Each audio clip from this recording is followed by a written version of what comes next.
السلام عليكم، مرحبا بكم في قناة الشيف أميرة. وصفتنا لنهار اليوم راح تكون حلوة الشطرنج، حلوة الزمان، يعني ماشي حلوة جديدة، حلوة صدقوني من أفضل الحلويات اللي راح تجربوها. 3 حبات بيض فقط وراح تخرجوا أكثر من 24 حبة، يعني حلوة اقتصادية وحلوة بنينة. تقدروا تجربوها لأي مناسبة عندكم، ولا تديروها فطور يعني للصباح ولا للقهوة. صدقوني يعني حلوة تستاهل التجربة بجدارة.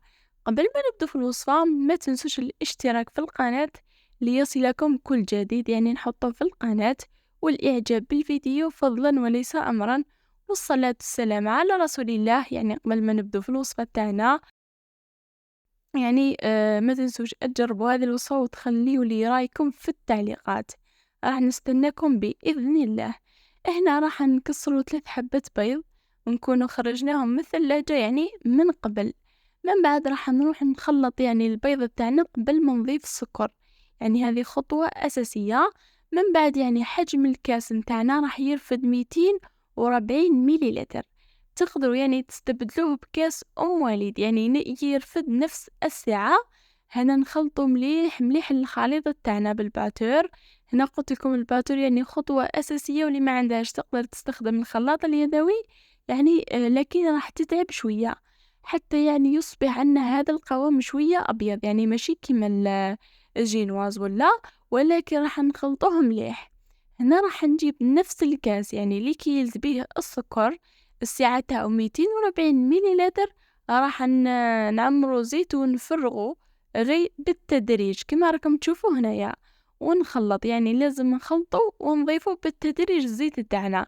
من بعد يعني العجينة تاعنا ما تخرجناش الزيت خاطر راح نستخدمو فيها الزيت.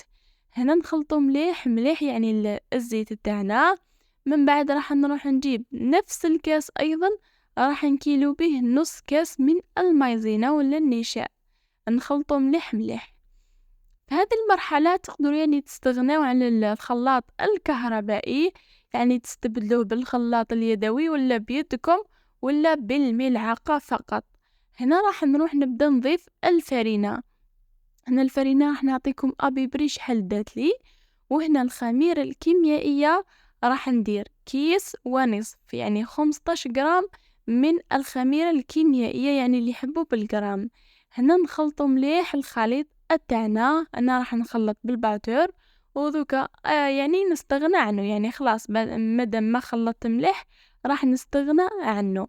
هنايا راح نروح الخليط تاعي نقسمه على 2، يعني نقسمه نخلي واحد ابيض، والنصف الثاني راح نروح نلونه بالكاكاو. يعني هذه هي الوصفة.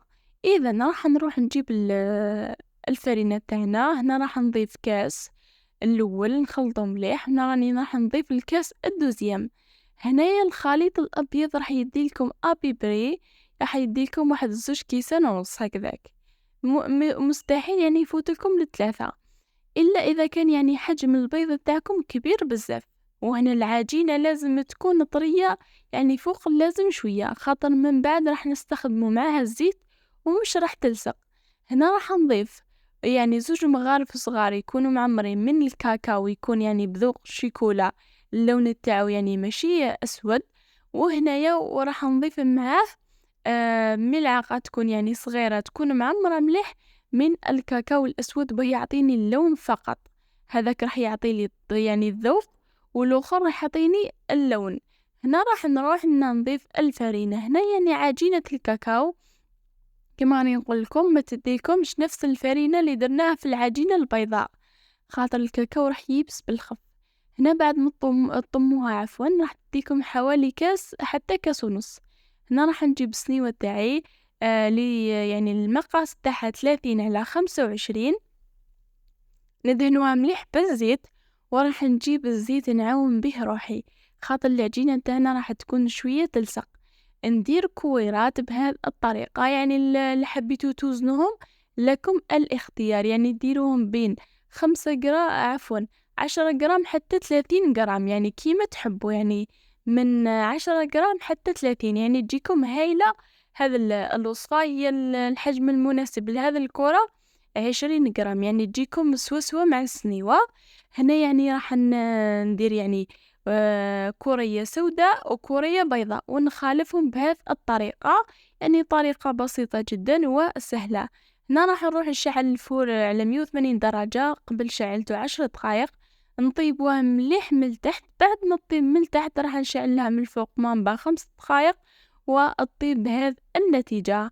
بعد ما تطيب يعني التزيين يعني يبقى اختياري. هنا راح نروح ندير المربى، واللي يعني يحب يدير لاجولي له الاختيار. هنا راح نضيف المربى اي مربى عندكم ونوزعه بهذه الطريقة يعني فوق الحلوى تاعنا. أما للتزيين يعني التزيين يبقى أيضا اختياري، يعني تحبوا ديروا نوات كوكو، تحبوا ديروا هذوك حبيبات الشوكولا، أنا درتهم في الجهة اللي منا، يعني فقط كفكرة، ولكن التزيين يبقى عليكم وحسب أيضا الميزانية تاعكم. تحبوا ديروا المكسرات، تحبوا ديروا الكاوكاو يكون يعني مطحون. هنايا بعد ما زينتها كما قلت لكم يعني كما تحبوا التزيين، هنا راح نروح نجو نقطعوها. أيضا التقطع يعني يبقى حسب الرغبة تاعكم. كاين اللي يحب يعني الحجم تاع الحبة يكون كبير، وكاين لا كي يحب يعني الحجم الحبة تاعو تكون صغير.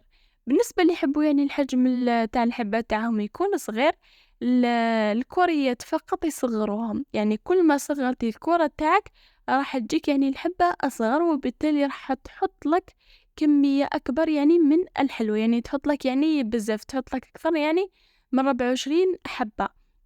هنا بعد ما قطعتها كما راكم تشوفوا صدقوني من أفضل الحلويات اللي راح تجربوها وراح تعتمدوها بإذن الله. يعني حلوة يعني صدقوني الذوب ذوبان في الفم. تديروها لأي مناسبة عندكم، تديروها للفطور الصباح، تديروها لقهوة المساء، تديروها يعني لأي يعني تكون عندكم مناسبة يعني خفيف ظريف. وأنا هذه الحلوة سميتها سلك الحاصلين، يعني كي تحصلي ديري هذه الحلوة، صدقوني حلوة تستاهل التجربة وبجدارة. جربوا هذه الحلوة وخلوا لي رايكم في التعليقات، يعني راح نقراهم بإذن الله، ورايكم أيضا في التعليقات يهمني. هنا يا بعد يعني هذه الوصفة نلقاكم إن شاء الله في وصفة جديدة. ما تنسوش أيضا الاشتراك في القناة ليصلكم كل جديد، وإلى اللقاء في فيديو آخر.